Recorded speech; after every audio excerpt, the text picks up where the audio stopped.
week 0, and we're talking about some players that need to prove it this season. All that and more when we return.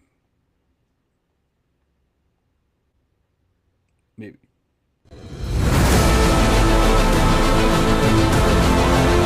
Welcome to the Devy Devotional Podcast, a show devoted to college prospect evaluation with a fantasy football focus.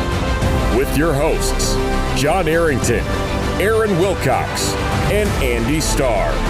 This podcast brings you actionable strategies and player-driven analysis for your Devy, C2C, and Dynasty leagues. Let's dive in.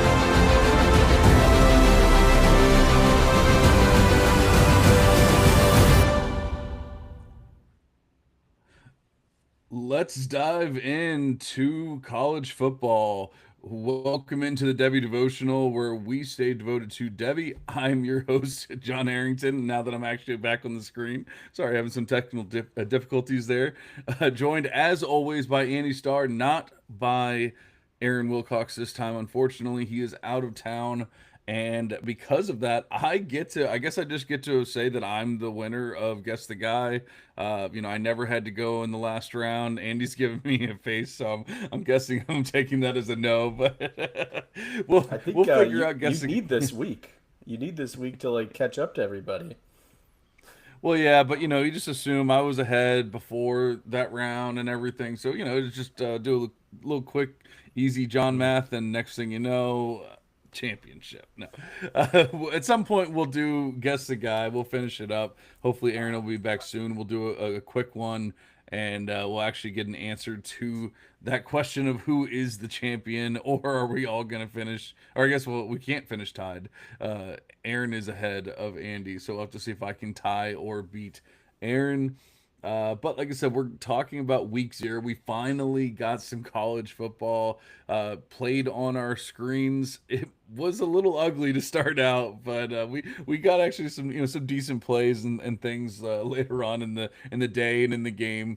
That first game especially was pretty rough. It was wild football, but then we're going to be talking about some players tonight that, maybe they've had injury issues. Maybe they've just, didn't quite do what we were hoping they were going to do. Or maybe they were stuck behind another player. And so, what are we looking for from them this year? We make sure that they prove it to us that they actually deserve to be ranked where either we have them ranked or, do they deserve to be ranked higher than where we have them ranked? So, that's all we're going to be focusing on tonight. Andy, we got college football.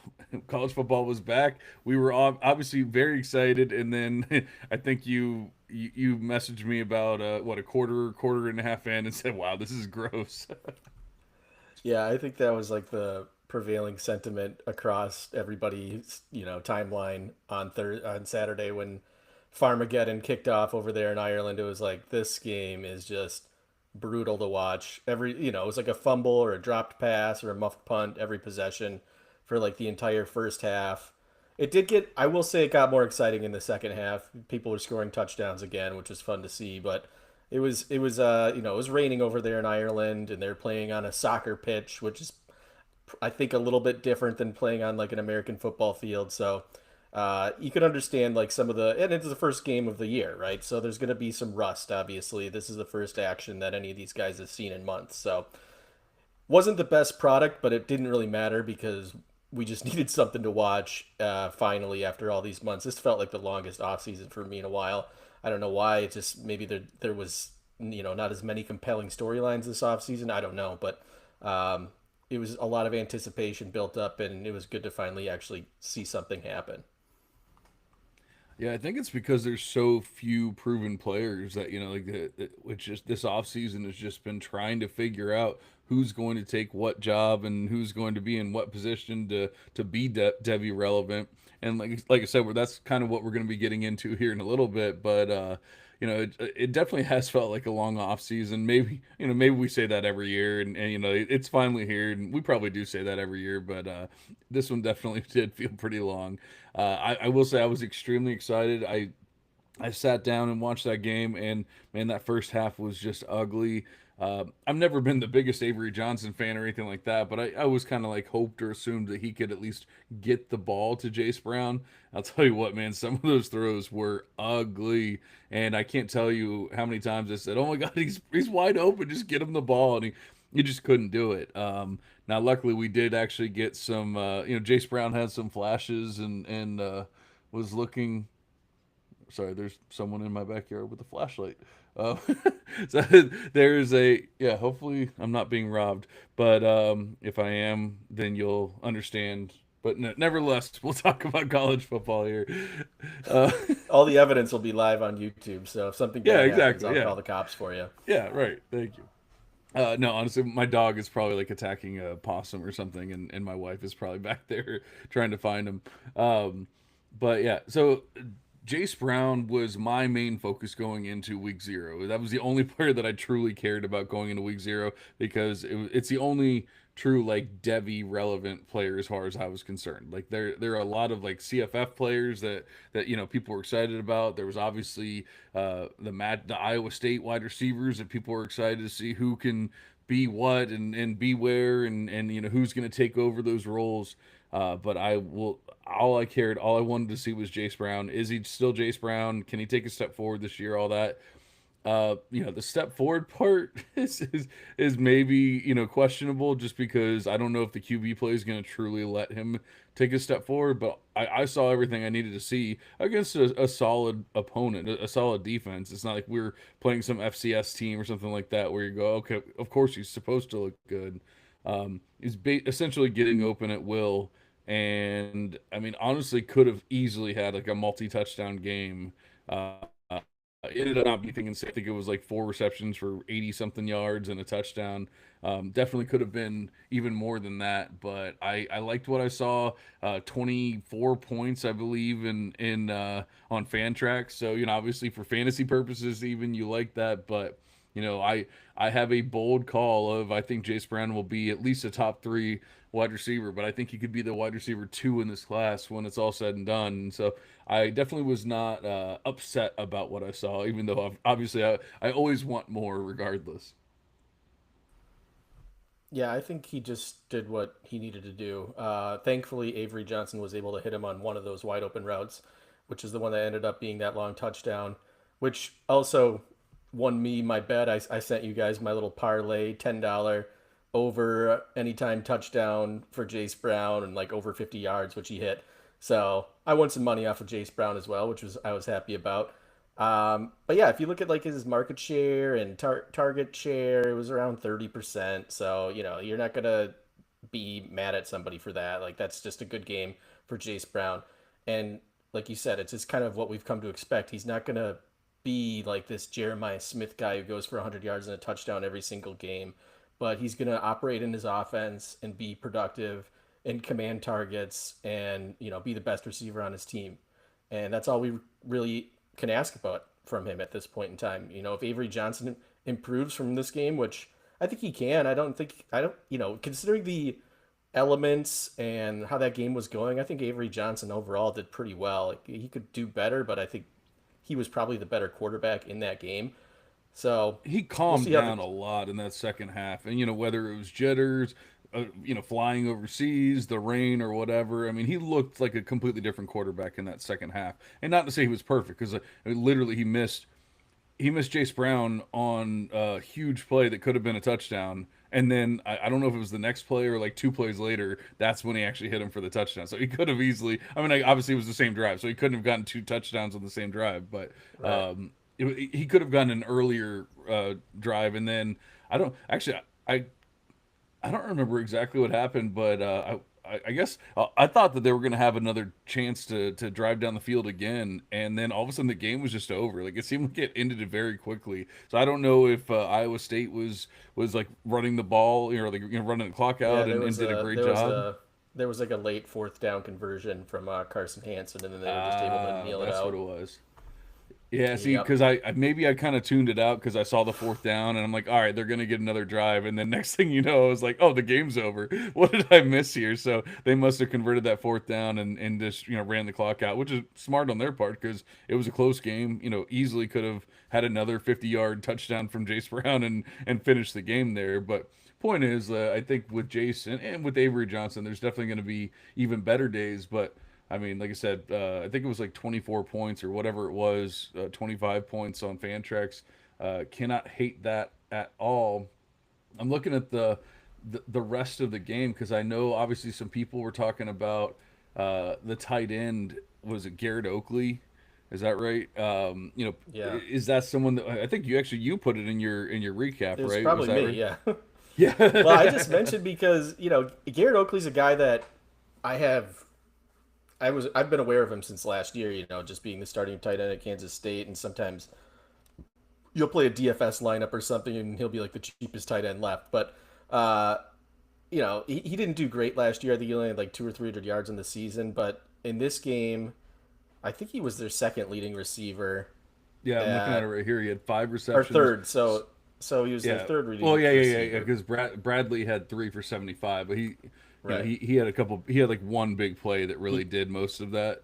So But like yeah, from a Oakley catch led in perspective, receptions, but then right?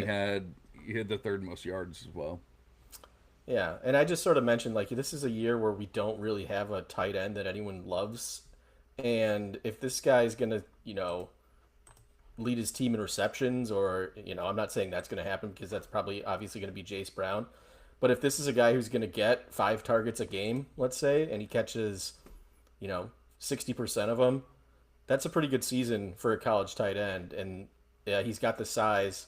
He he could easily just have his name thrown up there as like a potential NFL guy, just coming from a Power Five program. So something to keep Yeah. an eye on. I'm not saying I it's mean, going to happen, but if he catches 5 or 50 every week, or something around there, like that would be huge. Or at least for oh yeah, CFF purposes, you don't even get too many of those players in a season. Like you said, he had what 300 yards receiving last year. I mean, he's already very well into that. So like making his way towards that in only one week. It's one week, you never know, but it definitely seemed like he was kind of like the dump off valve, like that they were going to when they needed. Obviously, Jace Brown's. Well, I mean, Jace is the slot receiver, so like he's kind of like a weird mix, but he does a little bit of both, where he does the deeper routes, but he also obviously is near the side or the line of scrimmage as well. So you get a little bit of both, but there was more like, okay, Jace is running down the field, and stretching the defense, and then here's Oakley, as the dump off of no one's open or I can't get it down there, whatever it is. yeah, Honestly, I mean, as far as I'm concerned, there was really no one else of like substance on Kansas State's side. I don't know if there's anyone else you wanted to talk no, about. But I will say it was a little disconcerting for Iowa State and for anyone that's been, kind of all about that school, all about that offense. I'll tell you what, it was really weird because Abu Sama looked like the better running back for the first like quarter. Then the rest of the game it was essentially Hansen, but neither one of them looked absolutely amazing or anything like that. Obviously you can say it could just be the field, it could be a lot of different things, but obviously there was a lot of fumbles, there was a lot of issues, but more importantly, the receiving game. We were talking about Garrett Oakley looking good on the one side. Well, Benjamin Brahmer is a player that people have been excited about for a long time. He ended up with 2 receptions for 41 yards. Not terrible, but you're definitely hoping for a lot more than that, especially in a game that was never like sealed away or anything like that. They needed to throw, they needed to stay in that game, and they did, and they won. But none of the receivers had more than 50 yards receiving. And in fact, we can't even say that it was the receivers that a lot of people thought it was going to be. yeah. I think if you talk to anybody this offseason, it was probably Chase Sowell first, and then there was probably a contingent of people who were Xavier Townsend guys as well. And if you just look at the route participation from both of those guys, Townsend only ran 7 routes on the day. Sowell only ran 12 routes, which were both significantly behind other wide receivers on this team, Brett Eskildsen, who ran 20, and Dominic Overby also ran 20 routes. So you're talking like 50% less routes or more for both of these guys. And neither of them had a catch. And if you look at the targets, there was only 4 targets between the two of them. These guys that we thought were going to be these transfers that came in and kind of replaced the Jalen Noel and Jaden Higgins in the Iowa State receiving room, which I kind of thought maybe it was a scheme thing because they were running a lot of 2 tight end sets, maybe because of the field conditions, and maybe they just wanted to pound the rock. I don't know, but you would have thought you'd see more of these guys if these are the people that they're going to be relying on to make plays in a close game, and we just didn't see very much of them at all. Yeah, not to say that people were like over their skis with Soul and Townsend, but I mean they were definitely names that were brought up a lot in supplemental drafts and in for CFF purposes and things like that. So definitely not what people wanted to see from week one. Honestly, I'm looking at the numbers now. Maybe I didn't give Avery Johnson enough credit. He completed 70% of his passes. I just think that first half was just so ugly that that's stuck in my mind. But maybe that was just getting the jitters out and the in the field, all the fumbles. The fumbles change so much about a game. Regardless if the quarterback has anything to do with it or not. A fumble just killing a drive can change so much, and so maybe that's just stuck in my head. But honestly, 70% completion rate, 273 yards, 10.4 adjusted yards per attempt, 2 tutties, no interceptions. I mean, honestly, a much better game than I gave him credit for. Obviously, we'll have to see. He definitely missed some passes that I would have liked to see him completed and everything. So we'll have to see what happens going forward. But they'll obviously have even easier days than Iowa State, for some of their games at the very least. But Rocco Becht is probably the disappointing one here, completing only 50%. Like I said, no receiver with over 50 yards receiving. Maybe that will get Chase Sewell and some of these other players on the field because they got to go, man, we got to complete some passes here. And I mean, Becht has already proven that he's at least a quality college QB, even if maybe not a Devy QB, but a college viable QB. And yet, that was definitely not what we saw in this game. Yeah, no, not at all. And I don't think we really need to dwell on it too much here because it was both of these QBs also had rushing touchdowns, which saved like their CFF day. But I think for Becht in particular, it was kind of a disappointing game. There, I think in reality, Iowa State was lucky to come away with the win in this game when you look at how the stat sheet fell. Yeah, absolutely. Like I said, that fourth down conversion at the end might have been the difference in the game. So, that was good coaching and everything, but not necessarily the best play. Was there anyone else in week 0? Obviously, there was other games besides this one, but this is the one true game that probably had Devy repercussions in it. Anyone else or any other games were probably just more for CFF or just enjoying college football. Yeah, I mean, we could maybe touch on like Jalen Daniels at Kansas, who had a good kind of resurgence. Yeah, that's true. But I it's kind of one forgot game. about him. It is one game, but you and I were both pretty high on Jalen Daniels, certainly higher than everybody else. We weren't talking about him as like a top 10, well, maybe a top 10 QB at one point, maybe even top 5 at one point. Oh, I Uh, absolutely had him top 10 at least at some point. I don't know if he ever broke into my top 5 or not. Honestly, I have to go back and look at it. It's been so long. But it's one of those players. And I hate when the narrative changes for players because like it's never been that Jalen Daniels wasn't good enough to be an NFL QB. It's can he stay healthy enough? And so like and that gets lost in the mix sometimes. It's like no, he's always been a very high end QB at the very least for college purposes. But yeah, here we are. He's back looking healthy, completing a bunch of his passes, scoring, rushing, doing everything that we didn't see. Last year I was looking at it, he only had like 3.5 yards per carry, which is not what he does, and not what he's done in the past. Already in this game, I think he was at like 6 yards per carry. So that's showing that athleticism's back. Hopefully his back or whatever issues he was having is past him. But yeah, that's a good point. I kind of forgot about about how excited I was about Jalen Daniels kind of being back. Obviously, we Right. have to give it more than 1 week, but yeah, that's definitely a good shout out. Yeah, I think if you just look at what he did last year and compare it to his career as a whole, it's pretty obvious he was playing hurt or something was up because his completion percentage is way down. Like you said, his yards per rush were way down. And then, this game, part of the reason why I'm skeptical of like maybe it's just a one game thing and not a trend is because of how low his ADOT was in this game against whoever they played, Fresno. It was under 5 yards ADOT, so it's not. That's also uncharacteristic because Jalen Daniels typically you're seeing like he's throwing the ball 10 yards down the field or more a lot of the time, and that just didn't happen in this game. So if we can get that back and the accuracy stays where it's at, yeah, then and he stays healthy, obviously, then we can start talking about Jalen Daniels again. Oh, I guess I mentioned Abusama, but I mean at this point, is he dead? Are we just our dreams dashed at this point? I don't know. I'm not going to dash them, but at the same time, I didn't really have that many like high dreams at the start of this season anyhow. Yeah. Like he's fallen out of favor.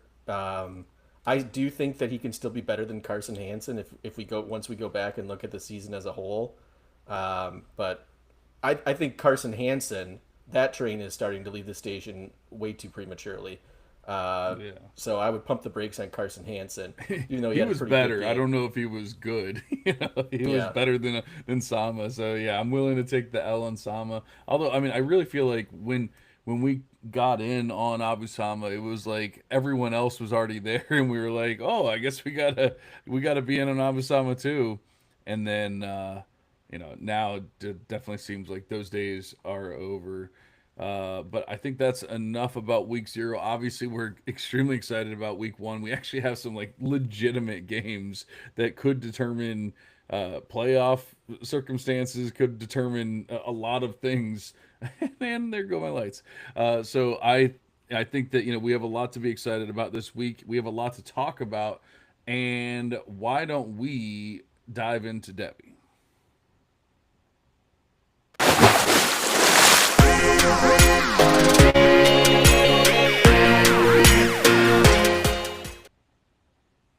All right, and by diving to Debbie this time, I mean that we are going to be talking about some players that have maybe missed the mark for last season, for what we expected, our expectations of them as players, and whether it was injury related, whether it was more than that, maybe they were stuck behind a player, whatever it might have been. We're just talk about them for week 1, and then maybe even a little bit more for the entire season. Andy, I know you had made a list of some players that we wanted to talk about here. Who you bringing up first? Yeah, I think another way to frame it would be these are guys that are we're ranking pretty highly, you and I both, and not necessarily for all these players, but the community is also ranking these guys very highly, and a lot of it is projection to some extent. So for the quarterbacks, I wanted to talk about Arch Manning because he's a guy that does have something to prove still, even though we both think he's the quarterback one based on what we've seen so far. At the same time, he hasn't played a top 10 opponent. He hasn't played a full SEC schedule. So he's going to play Ohio State this weekend at the big noon kickoff.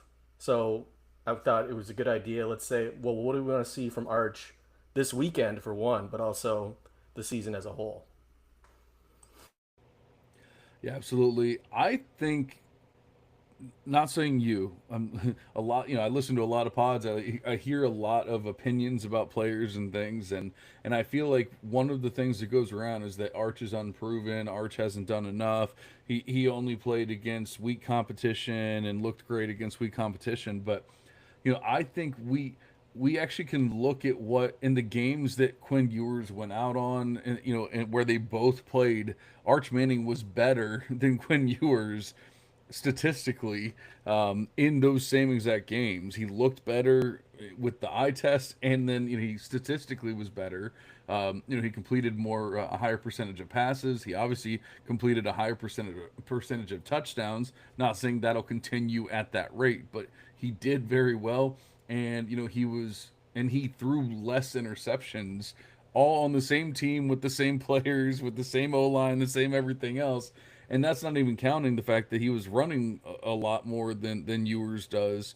Ewers, really isn't much of a rushing quarterback, and so you're adding that whole fantasy aspect to it, which is what we're dying for, in the Devy space and in the dynasty space. So I think I think it gets a little overplayed of like, oh, he didn't do enough, or he didn't play enough, or he didn't show us enough. Yeah, I get he needs to show us more, but I mean, the dude already threw for 1,000 yards passing, a 68% completion rate, 9 touchdowns, 2 interceptions. Like, there are much worse or much smaller samples that we look at with a lot of other quarterbacks than what we're looking at with Arch Manning. So that's to start my argument there. But what am I looking for?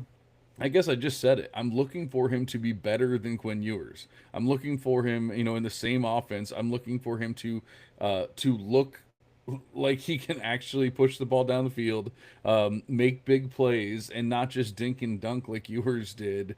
But obviously add that rushing aspect that I was just talking about as well. I'm looking for him to prove that he can be that fantasy viable QB that we're hoping for, and not just, oh, yeah, like he could be a game manager in the NFL, like that kind of thing. So that's what I'm looking for in week one.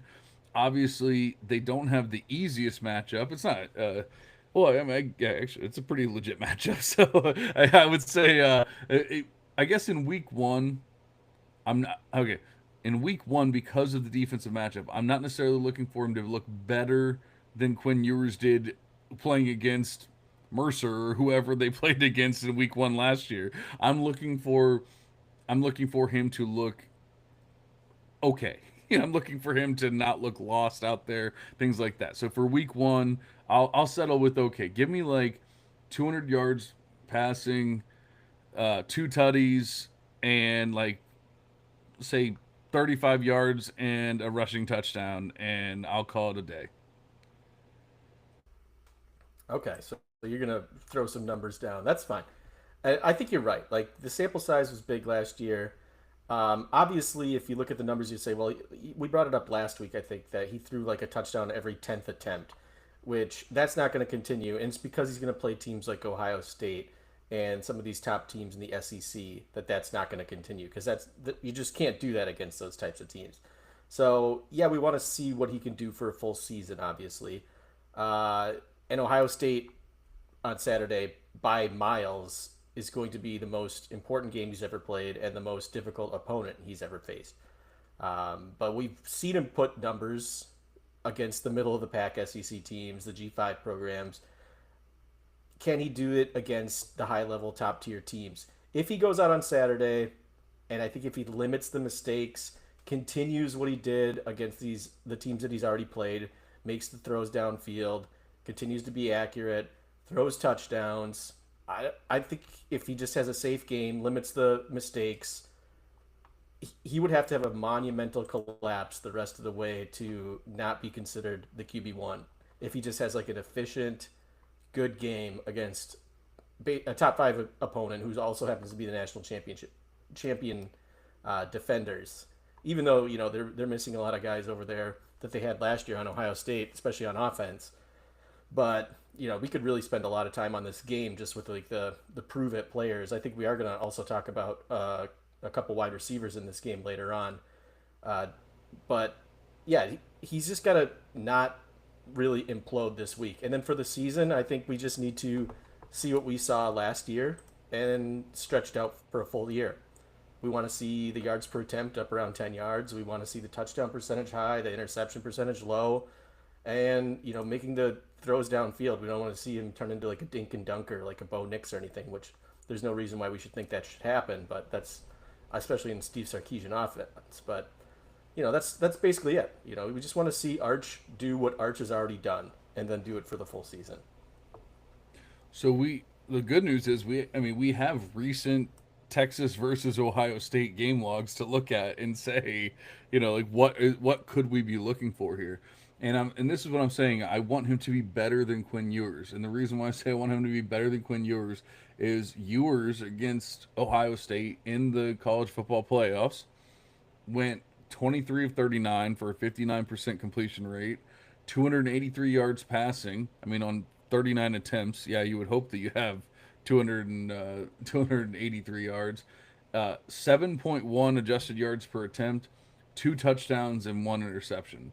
So, I mean, I'm not even asking for that much. I'm accepting that hopefully they'll be able to run against Ohio State. They'll be able to incorporate that. And obviously, like I said, I think that Archer will have some rushes and some yardage and possibly even rushing touchdown in that way. But if he could just complete 65%, something like that of his passes and push the ball down the field more than Ewers is doing. Like I said, not being a game manager, that's going to be enough to prove to me he's already better than Quinn Ewers, regardless of what happens in the game. I mean, I don't know that I don't know that I'm scared if I'm Texas of Julian Sayin and the first start ever Ohio State Buckeyes, but obviously you still have a solid defense. You still have very good running backs, and obviously you still have Jeremiah Smith, Carnell Tate, and so on and so forth. So I mean, it's not like you can just completely just say wave them off and say, oh, they couldn't possibly win this game either. So I'm not scared if I'm Texas, but I'm just looking for growth. I'm looking for them to, put that stamp on it and say, hey, we are here and we are going to win the national championship. So get the hell out of here, Ohio State. We're going to go ahead and take this and take this crown real quick in week one. And then you were saying how we have some other players we're going to talk about. I think we're going to talk about a lot of Texas players because we have C.J. Baxter on the list. I think we have a couple of wide receivers on the list. I mean, this might just be a Texas night. Yeah, I didn't plan it that way, but it just kind of, these are both teams that have seen significant turnover in their offense, and they're also top five teams. So that's kind of the reason why you still see these guys high in Devy rankings, but Yeah. also they haven't done a That's why lot this because they've game been is so awesome for week one. right. That we're getting this game, and it's just, I mean, it's literally make or break. I mean, not to say like one loss isn't the end of the world anymore, like it used to be. It's like I remember back in the day when when the Gators were actually good and winning national championships. It's like it that one game where it came down to the last couple plays in the fourth quarter and you're like, this could literally be our season. This could be it. We won't, we have nothing left. So at least it's not like that anymore, but obviously it's still gonna be a pretty damn important game. But I think we talked enough about, well, actually I didn't say necessarily what I thought of Arch's season, what I'm looking for. um I mean, it's so hard because you're talking about a team that just went to the playoffs, went to the semifinals, I believe, of the playoffs. So it's so hard to say like you expect that team to take a step forward, and there is a lot of turnover. But I expect Arch Manning to be better than Quinn Ewers. So I guess at the very least, I'm expecting them to be a factor in, as far as a team, a factor in the playoffs. And I'm expecting Arch Manning, to be a top three Devy QB at the very least when it's all said and done. I think that's what I'm looking for this season from Arch Manning. I have high expectations, but I mean, he's a Manning. I guess everyone has high expectations for him. Yeah, absolutely. And the other quarterback I wanted to touch on, not in this game, although I think we could talk about Sayan, but we're not going to because this guy's a little bit more highly regarded in the Devy spaces, and that's DJ Lagway, who did start several games last year for Florida, threw 9 interceptions, so there was that. But he's still considered, I think, by many to be a top three Devy quarterback, maybe even top two, probably top two, honestly. Well, let's say top three because there's Lenore Sellers mixed in there as well. But what does he have to do this season to make you say, okay, people were right to have him as a top three quarterback? This one's so easy because all he has to do is clean up the interceptions. Like literally, even 59.9% completion rate as a true freshman in a Power Four SEC conference. Like yeah, like I have no issues with that whatsoever. I'm sure that'll come up if it rises to 62% this year. Great. I have no issues with that as a true sophomore.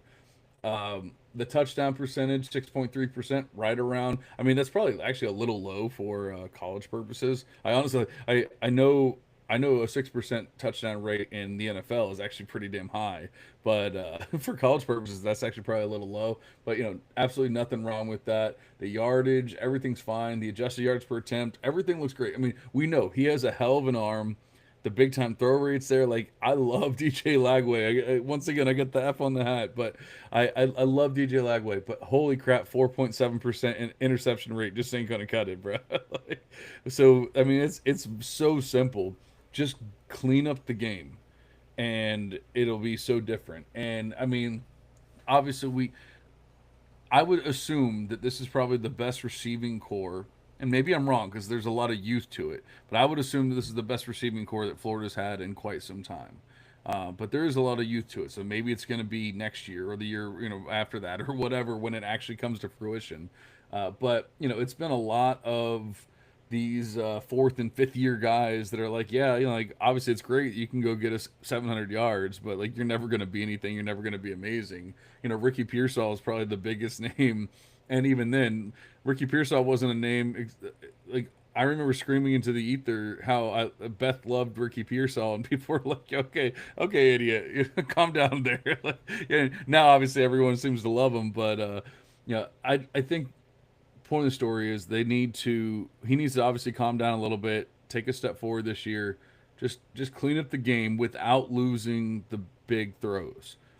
Like you can calm down a little bit. You don't have to have a 13 A dot or whatever. Like you can calm down a little bit. Just don't come down to like 7 or 8 or something like that. Keep it in that 9.5 to 10 range or whatever, and clean up the interceptions, and I will be a very happy man.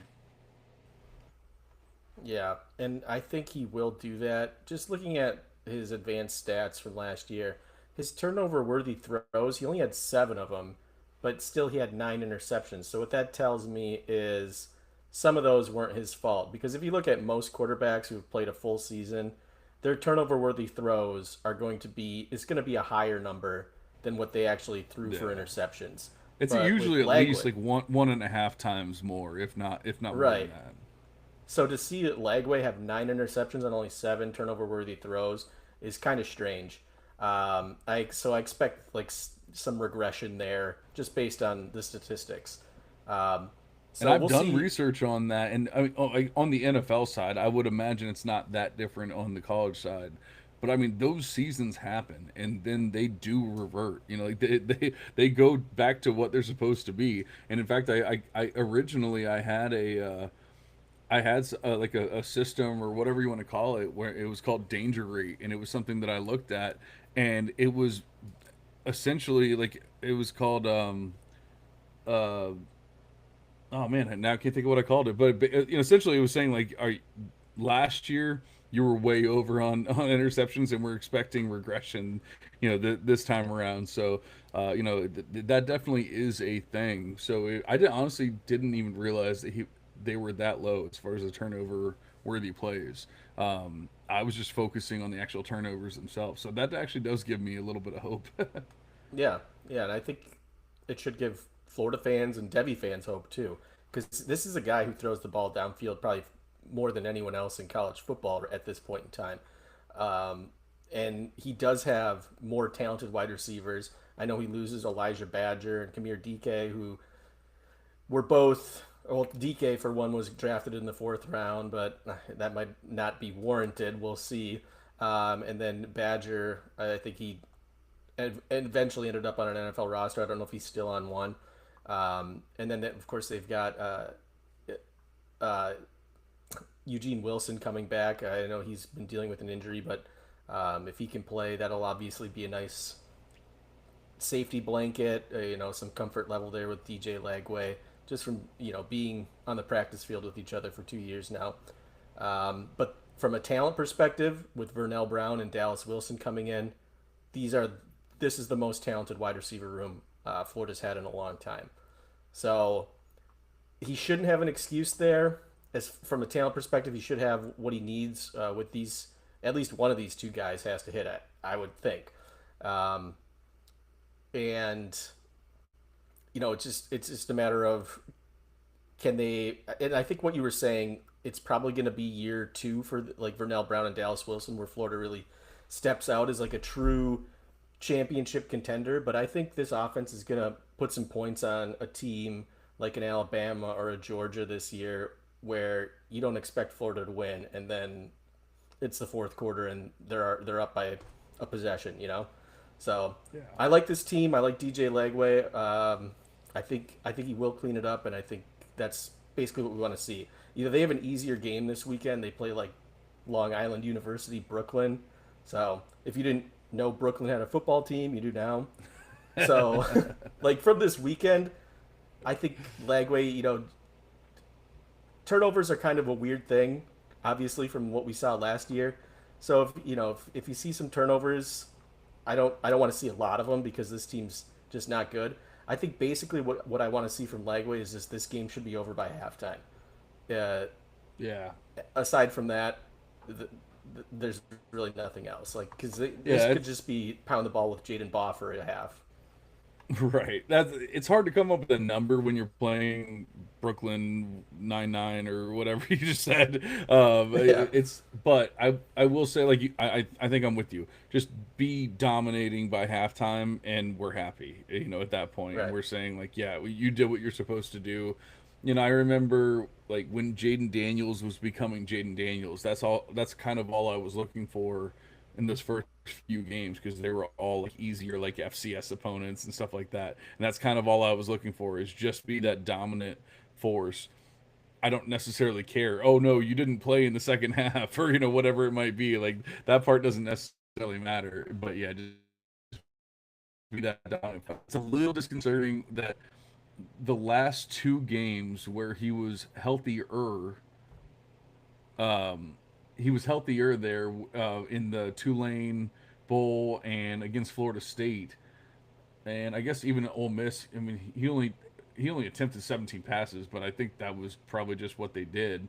They actually won that game, but they won the last three games, which is great. But his adjusted yards per attempt came way down, and that's what I was saying that I'm scared about. Is like he was trying to be more safe with the ball, they're winning games, which is great for Florida, the team, but it's not great what we want to see from Lagway. But I mean, his adjusted yards per attempt went down to 5.82 against Florida State, and then 6.71 against Tulane.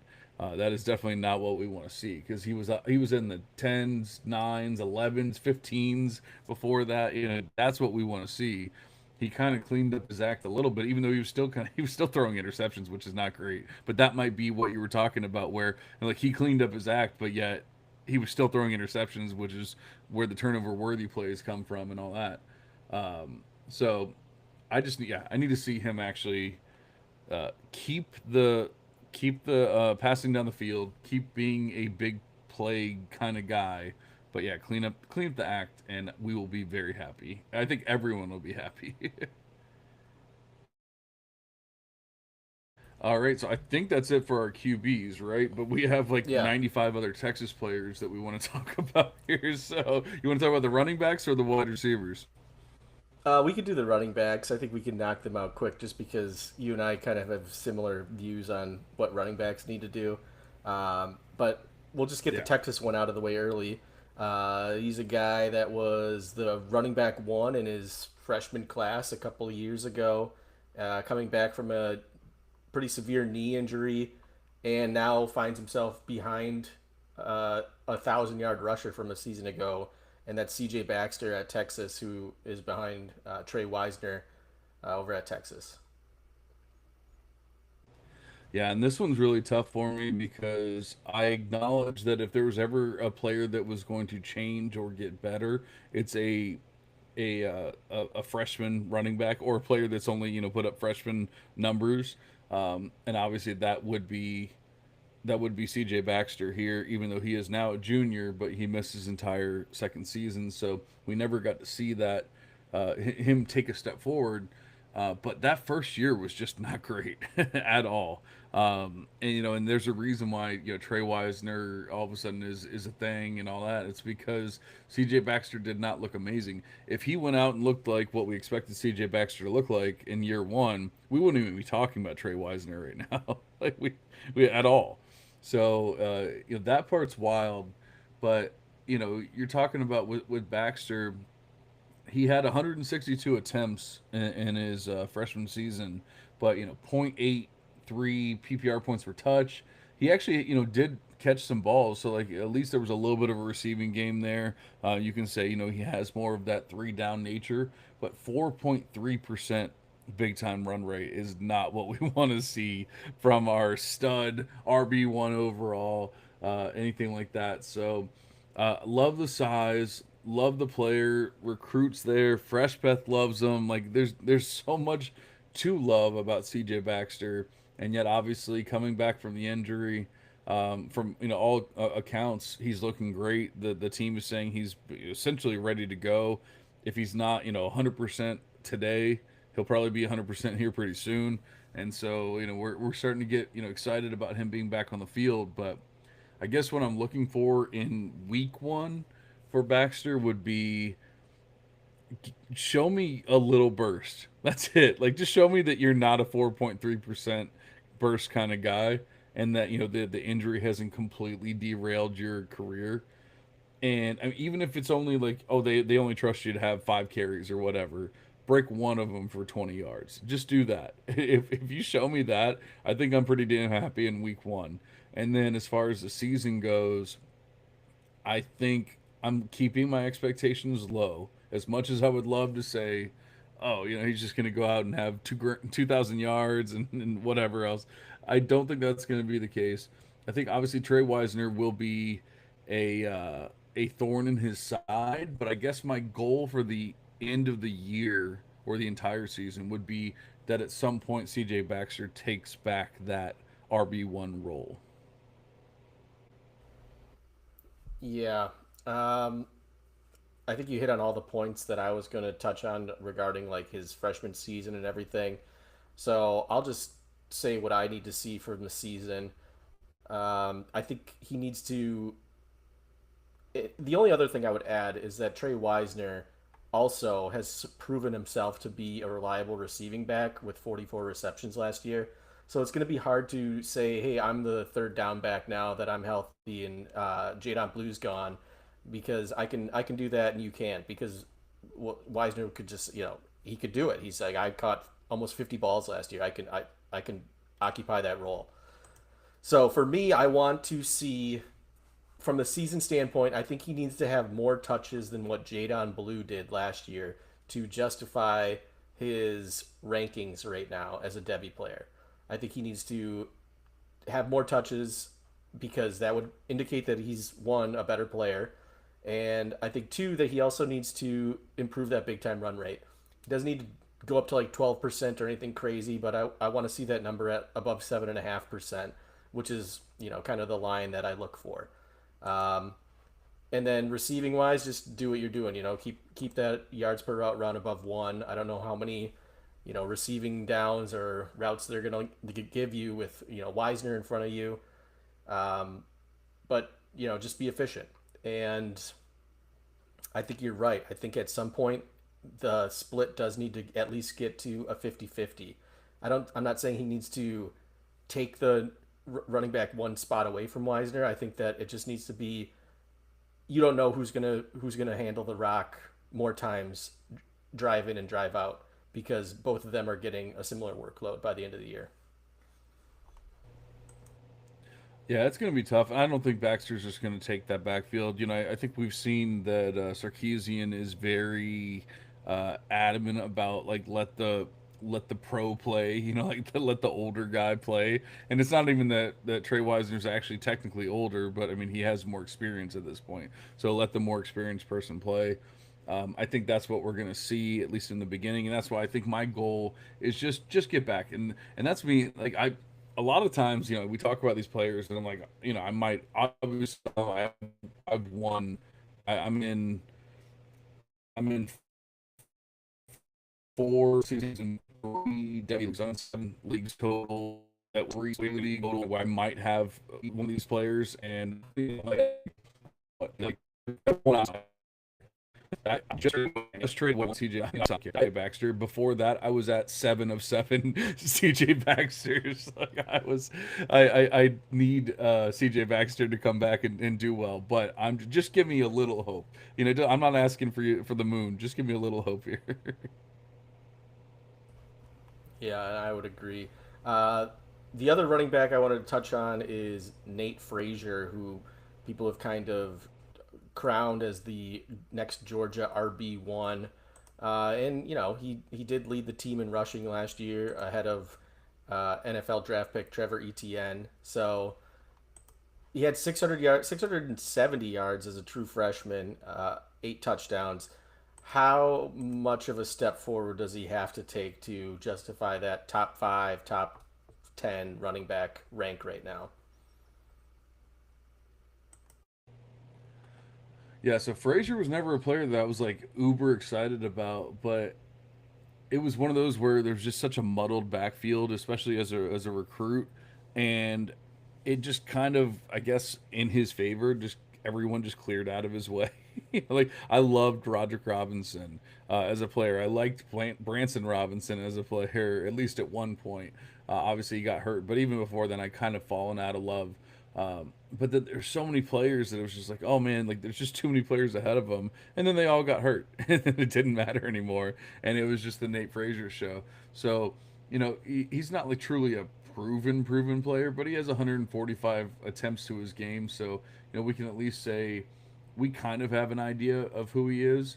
What I'm looking for from Nate Frazier is, and you're gonna, like you said, Andy, we look for the same things with running backs for the most part. You might dig deeper into FCS and JUCO guys and stuff like that, but for the most part, like we go, yeah, we like this guy or we don't like this guy, that kind of thing. I need to see big plays. I need to see bigger plays from Nate Frazier. I need to see that big time run rate come up a little bit, and then I will say, okay, he's here to stay. He's that guy that people drafted him to be, and that he's being drafted or assumed to be this year. I also need to see the Georgia curse end, and that he stays healthy, because we just haven't seen a Georgia back stay healthy in so long that I'm actually kind of concerned that it's not even possible. And even remember, Frazier wasn't, not to say that it's the end all be all or anything, but Frazier wasn't this stud 5-star recruit, guaranteed like Baxter or whoever. He was a high end 4-star, but nothing to sneeze at. But uh, he's kind of played like a high end 4-star and not necessarily like a 5-star stud or anything like that either. So I need to see a step forward, and I need to see bigger plays, because to to create bigger plays or to do big things in the NFL, you got to be able to do it in college, and you got to be able to do it at a higher rate than the 6% rate that he dealt with.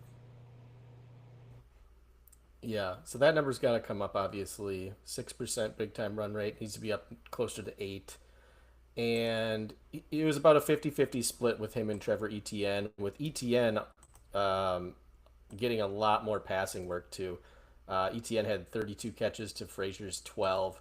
So I'd like to see him more involved in the passing game if he's going to be, what we're considering a top 5 college running back. And you look at this depth chart, you've got Illinois transfer Josh McCray, who's kind of like looking to be the RB2 on this team. I don't think you Isn't he can like let Josh. 240 or something like Yeah, that? he's a bowling ball. Like Yeah. he's a guy that can get you 3 yards if you need 3 yards. Beyond that, like he's not a game breaker or anything like that. So Frazier had 133 attempts last year. Let's get 100 more, so like 230. And I don't want to see another running back on this team get much more than 100 carries, if at all.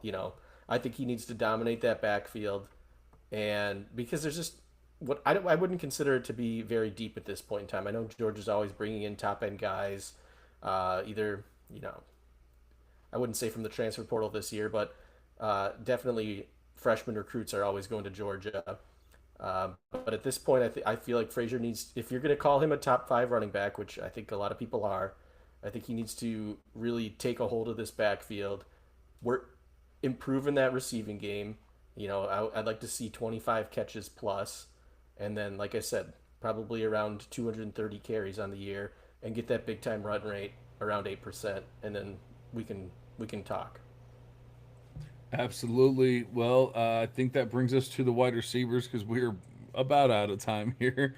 And so I think we mentioned basically every Texas wide receiver is kind of up in the air, and we have no idea, beyond the reports that we've heard in spring and fall practices, and obviously now we're starting to get depth charts and things, even though there's a lot of ors, and not necessarily in Georgia or in Texas, but every other depth chart I've seen, it's like or. So we'll have to see what happens in Texas. But Andy, I think you had a couple names that you wanted to bring up there. Yeah, the first one is just from Texas. We're going to talk about two receivers in this game, but one from Texas is Emmett Mosley, who's the Stanford transfer, who is getting a lot of Devy love, probably because he came to Texas, and he has some solid games last year for Stanford, especially in the second half of the year. He's I believe he ran mostly out of the slot over at Stanford, so I think he's kind of projecting to be a slot receiver, maybe occupying the Isaiah Bond role. So I know Isaiah Bond was kind of like a weird situation with the whole draft day thing and saying he's going to break all these combine records and not even coming close and not even beating his own teammate Matthew Golden in the 40. Um, but that was Isaiah Bond. So I think you got to be better than Isaiah Bond, basically, and then some, because this team also is now lacking their wide receiver one, who was Matthew Golden, who was a first round pick, and I think if you're gonna be in that top 20 wide receiver range, you should lock yourself into at least day two draft capital. I would say. So I want to see his target share, his market share in that 20 to 30% range. And I don't think he needs to be the wide receiver one on this team because there's a chance that like Ryan Wingo could be that for them. But I do think he should be better than DeAndre Moore. I don't think DeAndre Moore did anything to make us think that he's this great player. I think he should separate himself from DeAndre Moore as the better wide receiver on this team. So it'll be interesting this weekend to see like what his connection is with Arch, because they've obviously had a limited time frame compared to some of these other guys. So we'll see what the connection's like. Yeah, honestly, all I'm looking for from Mosley this year is, we saw obviously terrible quarterback play at Stanford. They might not even have been using him properly because, like you said, I think they were using him as the slot receiver. He's actually projected to be the starting Z in for Texas. I mean, you're talking about the flanker, the breaking probably bigger plays and doing things like that. So that's not exactly what we saw at Stanford. He had a 9.1 A dot at Stanford. I'm looking for his A dot to come up. Just show me that you can handle bigger plays, route running, things like that, and that's what I'm looking for from Emmett Mosley this season. I a decent amount with not a great team and everything as a true freshman. Show me that you can do it, but even at a bigger level. And can you actually make bigger plays? Bigger routes, do things like that, and I'll be pretty damn happy with them at Mosley this year. Yeah, and then the other receiver in this game is Ohio State's Carnell Tate, who pretty solidly was the wide receiver three for Ohio State last year. Emeka Egbuka moves on. We all know Jeremiah Smith is the best receiver in college football, so I don't think there's any doubt that he's going to continue doing that. But what does Carnell Tate? He's being drafted as a potential first round draft pick next year in rookie drafts. Um, so we obviously want to see him occupy that Ohio State wide receiver two role. So what does that look like for you from a season long standpoint? Honestly, what I'm looking for from Carnell Tate this year is step up the PPR points per touch. He's in a range where he's probably one of the most proven players in this class, even though he hasn't even done that much. But when you look at the when you look at who he's played with and what he's done and everything, you can say, hey, he's still pretty proven. It might not be what we wanted to see like production wise, but at least the way that I look at things, I can give it a little context and say, okay, there's a reason for it. So we can still say he's pretty proven. But he hasn't really been a big play guy. He hasn't really been like a game changer. Well, mind you. So I'm looking for him to make bigger plays. Okay, Mecca Buka's gone. Okay, obviously Jeremiah Smith is there, but like you're at least the number two now, or you should be the number two now. So go make number two plays. Go make bigger plays. If those PPR points per touch come up, I think that'll make a big difference for him in Devy Beth at least, because that's really the only thing that he's truly missing right now from that. Because I give Carnell Tate a teammate score. So that's kind of saving him as far as like, yeah, of course his market share is down a little bit. You would expect that. It's a Mecca Buka and Jeremiah Smith. I'm not knocking him for that. His yards per game aren't the greatest, whatever. Yards per team pass attempt, not the greatest, but I'm giving him I'm giving him a reprieve from those numbers. But one thing that doesn't necessarily change, just because you're not the focal point or whatever, is PPR points per touch for a receiver. Are you scoring? Are you making big plays when you do get the ball? And that's what we haven't truly seen. And I've heard, more film grinders and things like that talking about they don't know that they necessarily believe Carnell Tate is like the athletic freak or anything like that. And, he might just be more of a, kind of like a mid range athletic kind of guy. That's a little scary when you're talking about, okay, now he goes to the combine, he runs a 4.6. Now, teams knock him for that. And there's a reason why like people are overly excited about Carnell Tate, and yet I've been kind of pushing back, hey, Jace Brown, hey, Eric Singleton, like things like that. There's a reason for that. So that's what I'm looking for this season is, can those big plays come up? Because everything else is basically there. I do not hate this player by any means. I just want you to see just wow me, I guess is the easiest way to say it. Yeah, and I think he can do it because if you look at the touchdowns that the wide receivers caught last year, Jeremiah Smith had 15, Emeka Egbuka had 10, and Carnell Tate only had 4. And they all ran similar amounts of routes. Obviously, Tate was a little bit lower, and then the target share was under 20% for Tate when it was above 25% for both Smith and Egbuka. So if he occupies that wide receiver 2 role, which we expect him to do, and I think he needs to do, which is the heart of the conversation. Like, what does he need to do? He needs to be the wide receiver 2 for Ohio State, and garner that 25% market share, and then the touchdowns will come. I think as long as Sayan isn't a complete dud out there, and he can throw 25 to 30 touchdowns in a year, I think it's pretty safe to say that Carnell Tate should get 7 or 8 of them rather than 4 like he had last season. So I think it'll happen, but we do need to see it. Obviously, it's going to be a tough game. Obviously on Saturday with Texas starting out, but it's a long season. But that's basically what I'm looking for because the yards per route run is there. The yards per team pass attempt, like you said, isn't necessarily there, but we're talking about a guy who's playing behind 2 first-round draft picks. Yeah. So that'll come hopefully this year. But if we go out and see anything other than that, like let's say Quincy Porter's better than everyone thought, and all of a sudden he's the wide receiver 2 on this team, then it's going to be stock way down for Carnell Tate. Yeah, that's the thing about Tate is he's really in like a range for me in Devy Beth where it could kind of go either way. And it really just depends. Like I'm giving him as much grace as possible because of who he's played with and what he's dealt with. But we have to see it this year. And he absolutely can do it. So once again, this is not me hating on the player by any means. But just I look at all the other proven players and look at their PPR points per touch, and it's just a different world. Like you're talking about, Jeremiah Smith. Obviously, I mean, we're not comparing anyone, especially Carnell Tate, to Jeremiah Smith, but 3.75 PPR points per touch. Ryan Williams, 3.6. Jordan Tyson, 3.75. Bryant Wesco Jr., 3.46. Cam Coleman, 3.91. Jace Brown, my baby, 3.26. 3.19 for Eric Singleton, so on and so forth.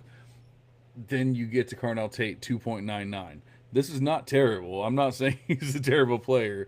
I just need to see him get over that 3 hump, and then maybe even take a little step forward from there. And then we can start saying, hey, like he's in the same range as those other players. But before that, like he's a tier below as far as I'm concerned. Yeah, and I think that's fair. Like this is his 3rd year. He's got to do it this year, obviously, but to justify the range.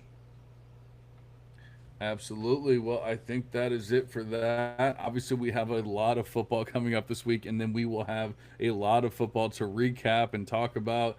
If you are not following Andy at A Star FF, that's A Star with 2 R's, FF with 2 F's, then make sure you are on Twitter, because he's putting out a weekly recap of, I think he said he was going to pick 5 games at random, or something to that effect. He's not going to do every game or anything like that, but I would assume he would probably try to find the 5 games that matter the most for Devy purposes or C2C purposes or something to that effect. Or at least it'll be it'll be important information. I was going to say pertinent, and I was going to say important, and I said impertinent instead. Information when it's all said and done. So make sure you're following Andy. Get those recaps. I don't know if we can ever get him to make recap videos like he used to, but those were always great. But we could totally. And we have the YouTube channel, we have the shorts, Yeah. we have all that. We could easily do it. So it's up to you, Andy. Have to be quick, right? Well, I'll think about it. It might be easier to do that than write the threads, I'll be honest.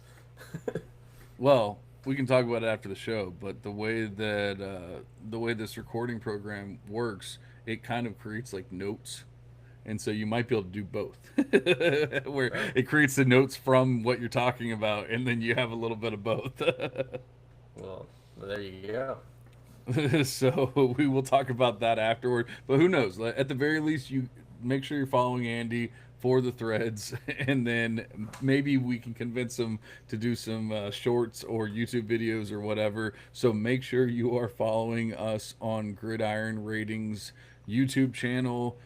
And obviously, make sure you're supporting DLF, Dynasty League Football. Make sure you're following us, subscribing to our actual podcast. If you are not, if you're a new listener, hey, we're not going anywhere. We're going to be putting out a lot of quality information, a lot of quality content here moving forward. And like I said, week 1 coming up very soon. Extremely excited. I just set all of my lineups in my C2C leagues and everything this morning, so it was a little nerve wracking, but at the same time a lot of fun. I can't wait for the season to start. But for now, we are gonna go ahead and cash out, guys. See you.